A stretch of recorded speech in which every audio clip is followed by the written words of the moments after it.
They say power corrupts, but I don't think that's true. Power doesn't change people, it just reveals who they really are. For Yusuf, stuck in a dungeon for years, forgotten by the world, power seemed like a distant dream. He was framed, betrayed, and left to rot. His only crime?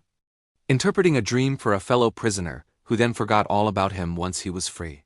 But destiny has a funny way of working things out. One day, the guards burst into his cell. Not to torture him, but to take him to the king. The king of Egypt, the most powerful man in the known world, had a dream that no one could decipher. And the one person who remembered Yusuf's gift? The very cupbearer who had forgotten him all those years ago.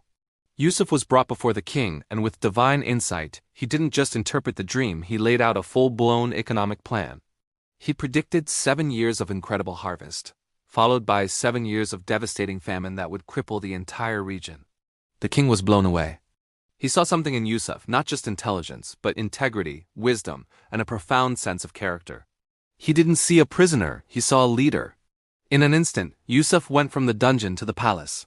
He was made the second most powerful man in Egypt, responsible for managing the nation's resources and preparing for the coming crisis. He was given the king's signet ring, fine clothes, and a new name. It was a complete reversal of fortune. For the next 7 years, Yusuf worked tirelessly. He organized the grain collection, built massive storehouses, and managed the country with incredible skill. He wasn't driven by ego or a thirst for control. His leadership was built on character, on a genuine desire to serve and protect the people. And that kind of leadership always outlasts leadership built on fear or force.